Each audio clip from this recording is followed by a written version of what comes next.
This is Aer Dogs, a podcast series on the aviation industry that will take you from the boardroom to the boarding gates. In this episode of Aer Dogs, we sit down with the airlines industry veteran, founder and executive chairman of Emerald Airlines, Conor McCarthy. How are you? Welcome to Aer Dogs. I'm delighted to be joined here by a good pal of mine, Conor McCarthy, founder and executive chair of Emerald Airlines. The man we need to thank for a 25-minute turnaround at Ryanair, co-founder of AirAsia, amongst many other airlines. Conor, you're very welcome. Thanks very much. Pleasure to be here, Declan. Yeah. So, as I said to you, quirky, relaxed, bit of crack and so on. When did you become an aerosexual? Like a lot of people with conditions, I was born with it. And they haven't found a cure. No, they haven't. I haven't looked for a cure either. I guess. Yeah. I suppose.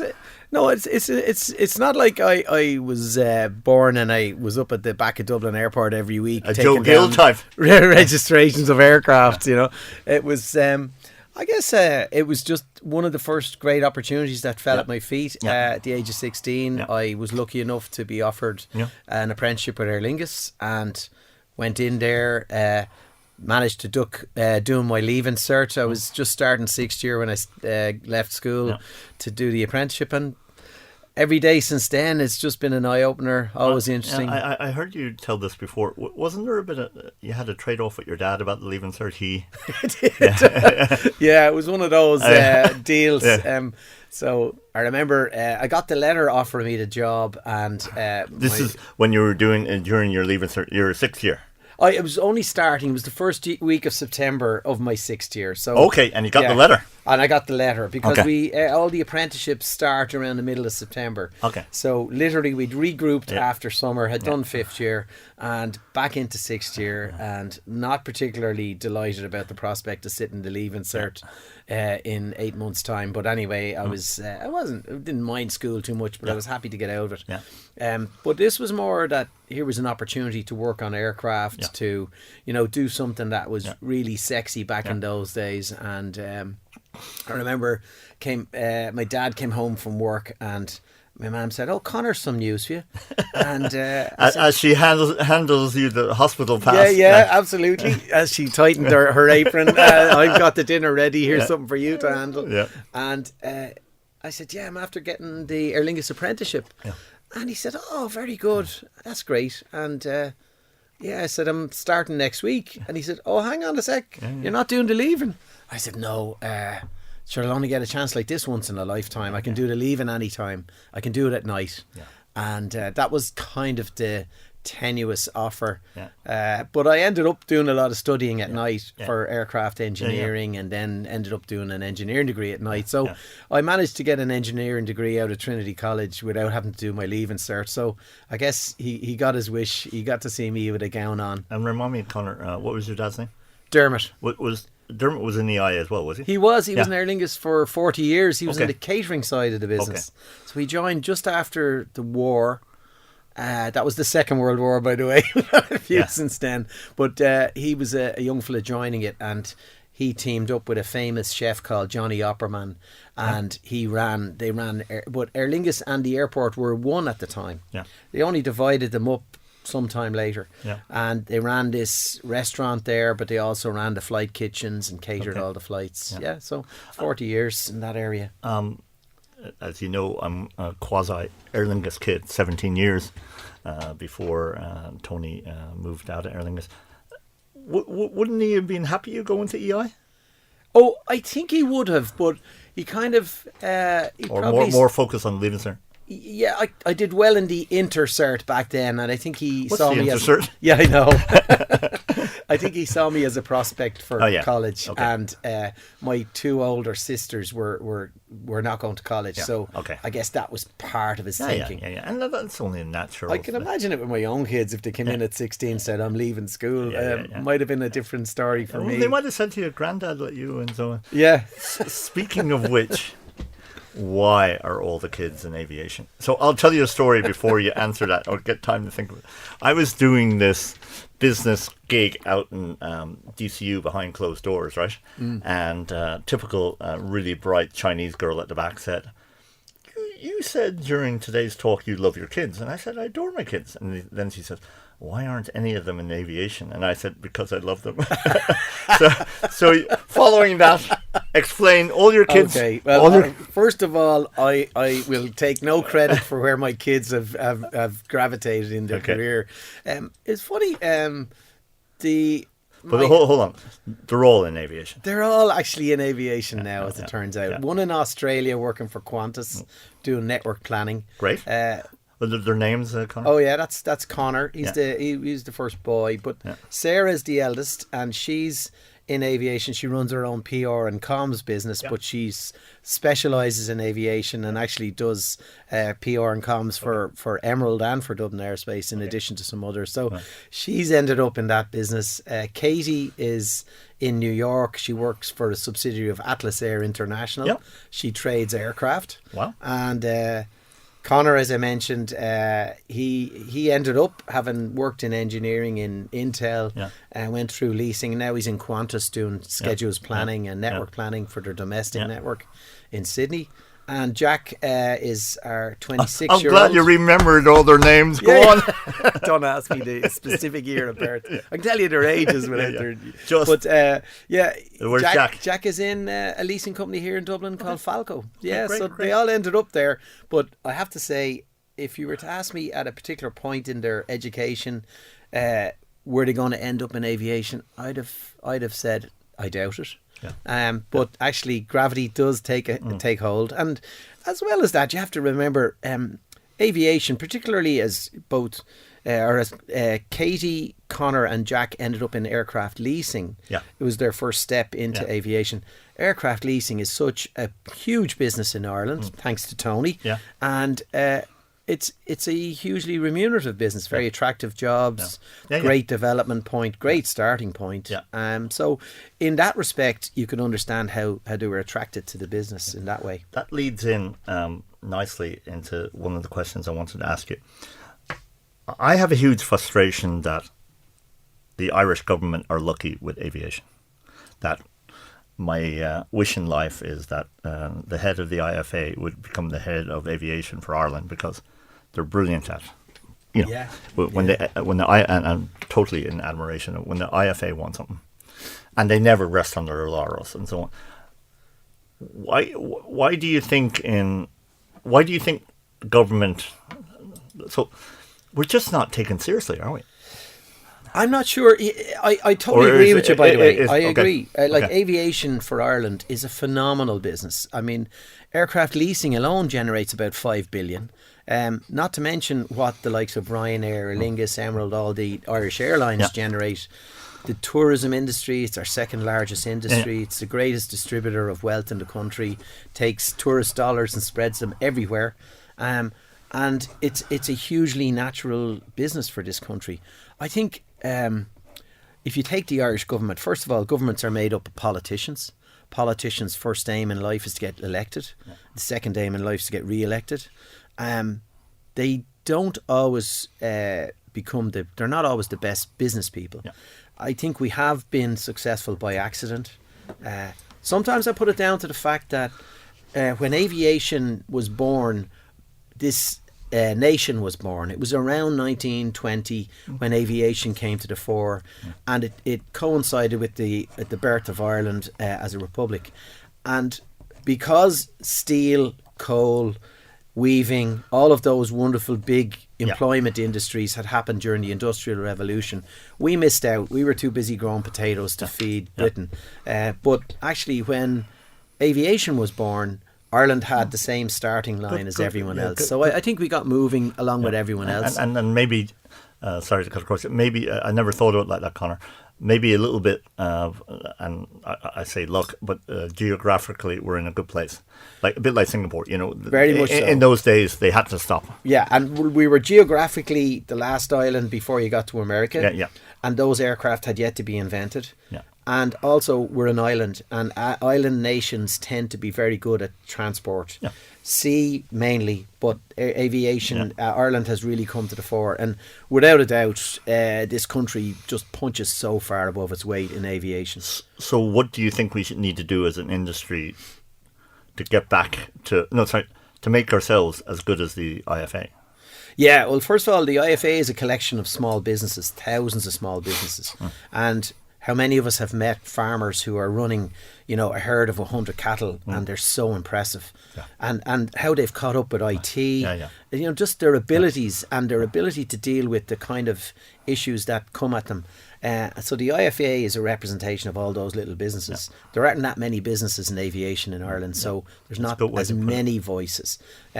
But I think what the government should do, and in fairness, they're trying, and we just would like them to try a little harder, is to recognise that whether it's by luck or design, we are where we are. It's a brilliant place to be. Yeah. We are, just in terms of market share, imagine having 60% of the global market of all aircraft that are leased in the world. And that constitutes 50% of all the airplanes in the world. Yeah. We are there now. We've got brilliant airlines. Ryanair is soon to be the largest airline in the world in terms of passenger boardings. Aer Lingus is one of the oldest successful flag carriers. Okay, I'll throw in a line on Emerald. We're one of the youngest successful regional carriers. And we've got some great maintenance businesses here. We've got some really good aviation clusters. So I think what they could do, regardless of why we are where we are, is recognise that today and say, okay, how do we underpin that for the next 30, 40, 50 years? Yeah. What do we need to do as a country to continue to remain attractive as a place to do aviation? And, there's loads of opportunity for them. That's what I like. So why do I call you Braveheart? No, seriously. Right. Yes, I remember 2009. Yeah. 2009. Ireland was really on its uppers. Yeah. The banking system had collapsed. Yeah. Ireland had called in the IMF. Yeah. So we had the IMF in the country telling the government how to run its fiscal business. The Irish nation in total had doubled down on property during the noughties. Yeah. And because of that, this country was doubly exposed when there was a downturn. So the banks pretty much vaporised, certainly as a functioning entity. Yeah. The government had to refinance them and become a shareholder. And around that time, SR Technics had closed down its Irish operation, which was a major MRO. And at the time I was working with Qantas in Australia and amongst a number of other clients. But I was back in Ireland and determined that the business that I was started at 16 was this aircraft maintenance company in Dublin Airport. That industry couldn't fail. So I remember at the time looking at it, pulling some money together, getting some friends and family together, and presenting to a number of people, including yourself, who were very supportive. But when you saw the business, you said, God, this is a real Braveheart thing. I think you're led more by your heart than your head on this one. Yeah. And I say it as a compliment because no, we joke with each other all the time, but really, it was so easy for you not to do that.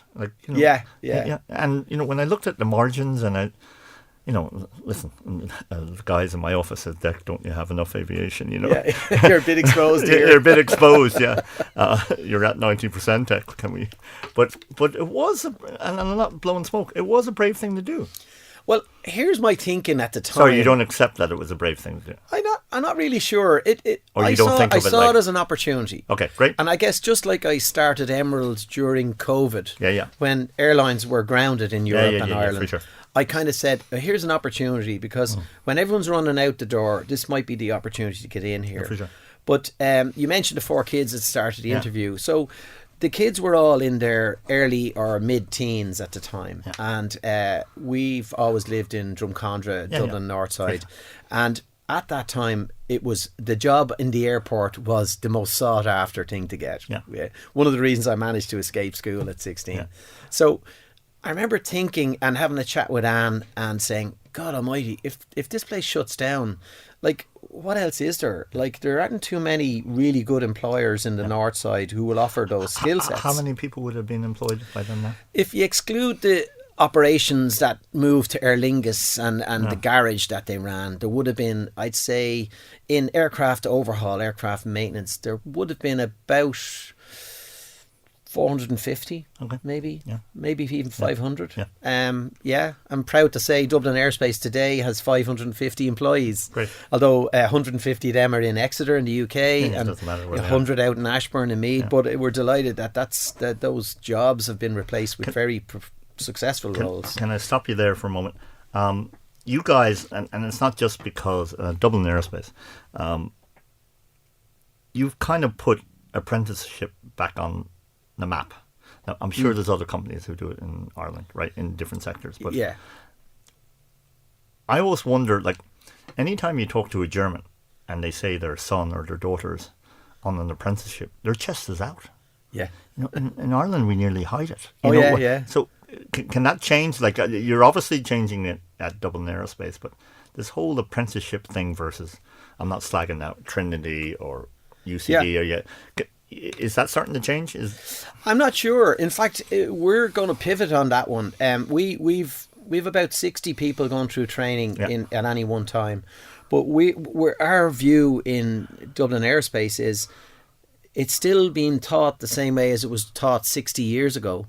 I started 46 years ago as an apprentice, and it was rolled out in a particular fashion, and it was always going to be that. And I think in some ways, our failure to move apprenticeships forward. That's kind of what I was getting at. I think that's brought on it a certain negativity. Yeah. Also, we've had a phenomenal growth in third level. So when I was leaving school, maybe 20% of the classes went, or of the pupils went on to third level. Now it's probably the reverse, probably about 80%. Okay, you said pivot. Does that mean you're going to upgrade it, or what? So basically, no. What we're saying is we love the idea of a 4-year training program. Yeah. And it very much will follow the lines of an apprenticeship. Yeah. But what we want to do is introduce a trainee aircraft engineer program where the training is done in modular fashion. And after each module, there's a test, a comprehension test. And the individuals then are moved on to the next module or onto what we call OJT, on-the-job training. Yeah. But in doing it in that fashion, we expect there to be a much more successful yield. The current yield out of a class of 15 apprentices at the end of their training is absolutely woefully low and has been for about 10 years. So we end up with a huge number of people who haven't come through with what we call their B licence. They end up working as an A licensed mechanic, and then maybe over the next 2 or 3 years gathering in those remaining exams. Okay. And if you're the institution that's running these exams every year and 65% are not getting through, then you have a problem in the institution. If 10% aren't getting through, that might be an acceptable fail rate. Yeah, for sure. But we've been talking to the powers that be for the last 10 years about changing the way we train the Who are the powers? Powers that be tended to be SULAS, the National Training Authority. And they work with the Higher Education Authority. We're saying there's a better way to do this. Okay, cool. Let's break it down into 17 modules. Do the module, do the test, check the comprehension, and move on to the next level. Okay. And we're now going in that direction because, frankly, the way that it's being done is you're brought into a third level institution. You're trained or taught all through the winter, and then the following spring, in the course of 2 weeks, you're tested on everything you've learned, and you have to get 75% to pass because it's aviation. You need a high comprehension. We're saying surely there's a better way of doing it. Sure. You do a module and then you do a test. So it's as simple as that. The other thing we have a real problem with in our industry is we're really busy in the winter. As you can imagine, airlines need all their planes ready for the summer season. Airlines only really make money in the summer. So we're empty in the summer and full in the winter when it comes to aircraft. So we want to do all that classroom work in the summer. We've had a point blank refusal for 10 years from SULAS and the educational institutions to train in the summer because they say, oh, we don't lecture during the summer. So we're now saying, okay, well, we'll get our own training companies in to do this. So there's going to be a big change going forward. But, great. But we don't have enough aircraft engineers. No. I meant great that you're giving them a... Yeah. But look, we'd expect the Irish government to support us in the same way as they do today. Yeah. And that's a big one. That's an important thing that they have to support.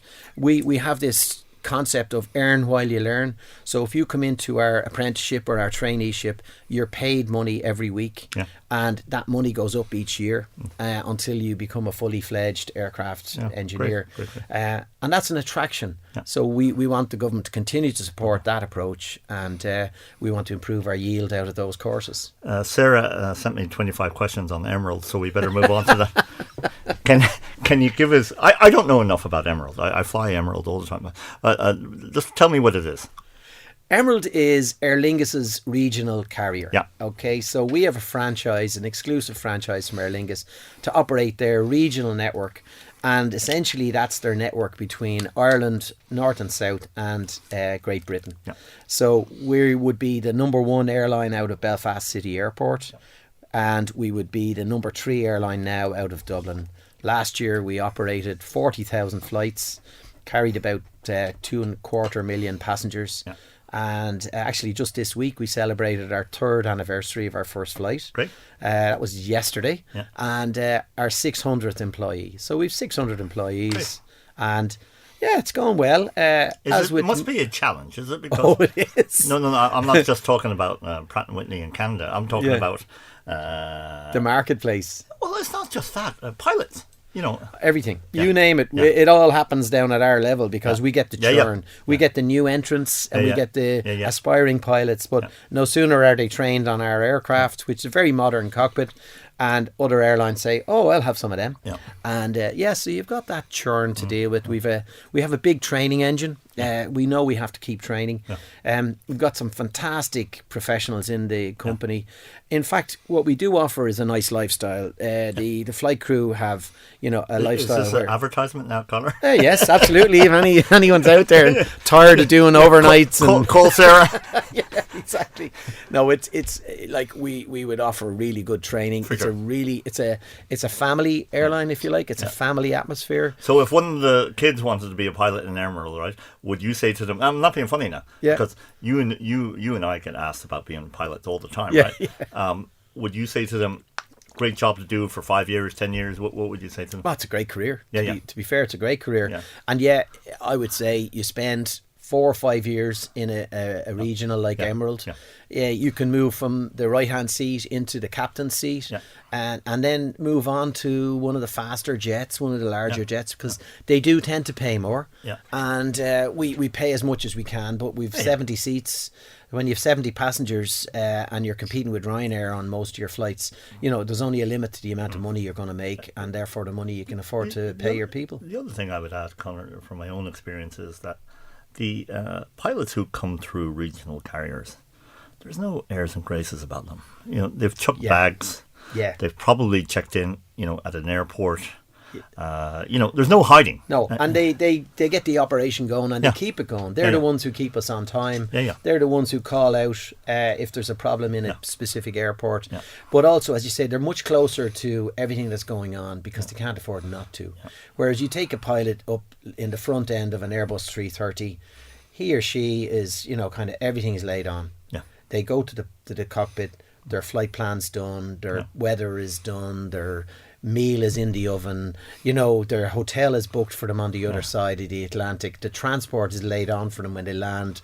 Like, it's a wonderful opportunity. Let's stay in good form and not talk about the pilots in wide bodies. No, I mean, ultimately, that's what it ends up is almost the pinnacle of a lot of pilots' careers, and it's like the tide, you can't fight it, it's going to come in.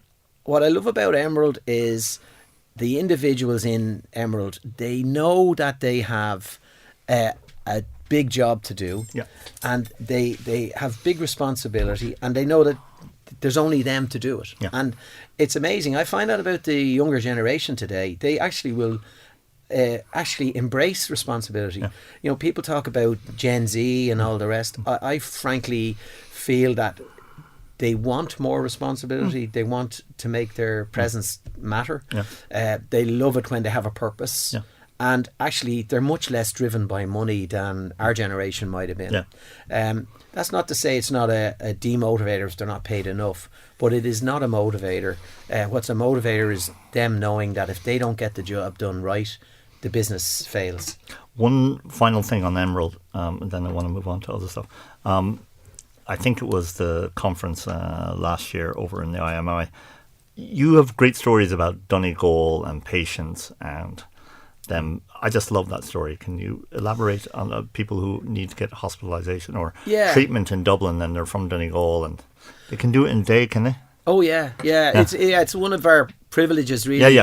Is in Ireland we have it's around Europe. There are certain routes that governments will support under a public service obligation. And we operate to Donegal, to Carrickfinn, up in the very northwest of the country. Fly there twice a day. Beautiful airport. Oh, it's magic. And it's I think the Condé Nast magazine has voted it the most scenic airport in the world on a couple of occasions. Yeah, great thing. So it's a different country up there. It's beautiful. But we have our critical care centres located where most of the population is. Makes sense. But about 20 to 25% of our customers from Donegal to Dublin would be people who are coming to Dublin for some sort of critical care, specialist appointments, chemotherapy, dialysis. So are you saying, Conor, they can do it in a day? Oh yeah, you can leave Donegal at 8 o'clock in the morning, you land in Dublin at 20 I presume the airplane's not based there. It's overnights there. It's our only overnight in the whole network, So we leave Donegal 8 o'clock in the morning, get into Dublin at about 8:40. And then you can be literally down in the Mater by about 9:20. And then you have your appointment. We have a flight back to Donegal at just about midday, 12:30. And we have another flight back to Donegal at 7 o'clock every evening. So you can do a half a day or a full day in Dublin. Go get your whatever care you need, and then maybe have a bit of shopping or something. It's great. And there's a wonderful charity in Donegal that liaises with patients, and they will meet many of them in Dublin Airport and bring them to their appointment and look after them. And like we have some special. That's not ARC, is it? Can you remember the name? I think it could be ARC. Yeah, ARC is amazing. They're opposite the Matter. Yeah, there is. There's one, but there's another group. And Sarah will correct us later. But I need to. I probably am neglecting the name, but there's some great care around that. It later, but we would actually look after those customers, and they make it special for our people, our crew up there. But Donegal Airport's also a very special airport. They know everybody. It's first name terms. It was the first airport in Ireland to get the latest scanning technology. Oh, wow. So you go in there, you don't have to take your liquids or your laptop out. Okay, great. It goes through, and it's just such a great place. Sorry, go back to, isn't it? It's nice to be able to do it, but just the thought of somebody who doesn't have to do the car trip, the overnight. Yeah. And particularly if you're older, that kind of stuff just winds you up. It's a hassle. And what we do for those customers who book through the airport for medical appointments, we will give them a free change on their flight and a free bag. Oh, great. Why? Because they might need to bring the bag for their overnight. Secondly, they may not be able to go that time, so their bloods are off or whatever, and it gives them a chance to go a second time.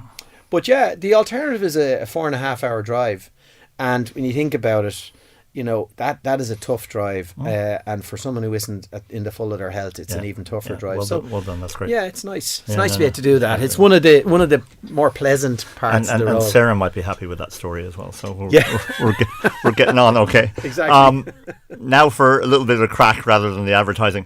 And we've it's just interesting, different answers to that.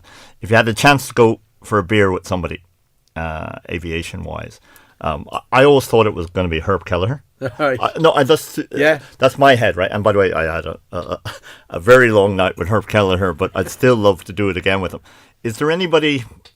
Like they don't have to be dead? I know. Is there anybody in the industry? And by the way, even if they're not kind of, I suppose, is there an engineer in Boeing or I did have a great night with when we took delivery of our very first A330 in Aer Lingus with Bernard Ziegler, who was known as the father of Airbus, and who designed the A330, and who spent about 10 minutes explaining to me how the A330 and A340 wings, because of where he placed the engine, were able to carry greater loads, one greater than the other. And so he was very... Sorry, you know, I can't even spell tech.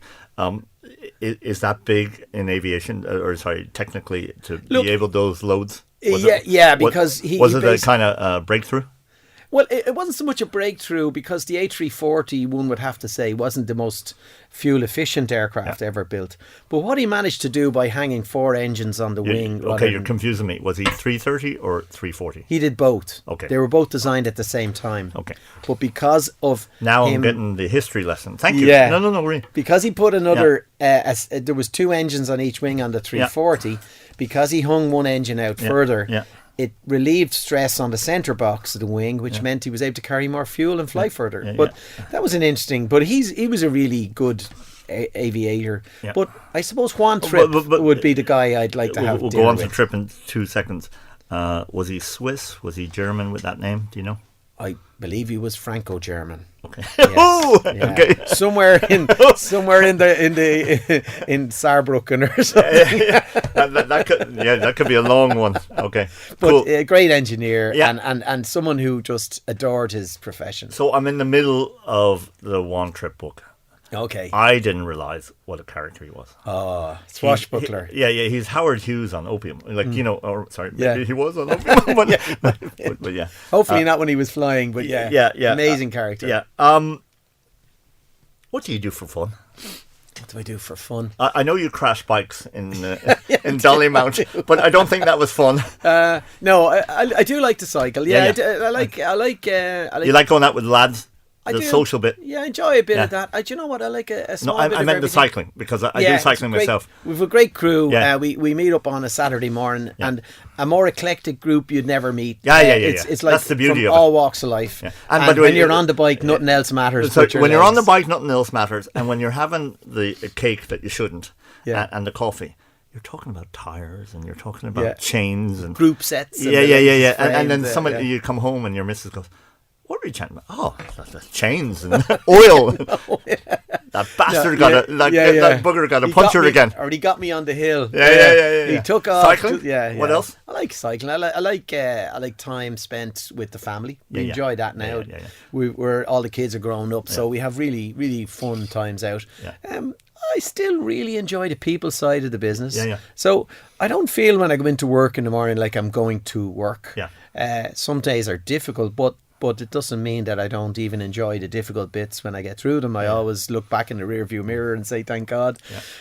So I just enjoy the interaction. And I still enjoy travelling. And it's nice. It's just, I get a kick out of life. But it's usually the simplest things I enjoy. I don't enjoy the complicated things. Don't ask me to go buying a boat or something expensive and having to worry about it when I'm not there. I just enjoy the simple things. Anyway, sir, thank you very much. Thanks very much. Great. Appreciate it. You've been listening to Aer Dogs, brought to you by Irlandia Aviation and in conjunction with the Aer Dogs book by Tom Lyons. If you enjoyed listening to this interview, please subscribe or leave a rating or review wherever you get your podcasts.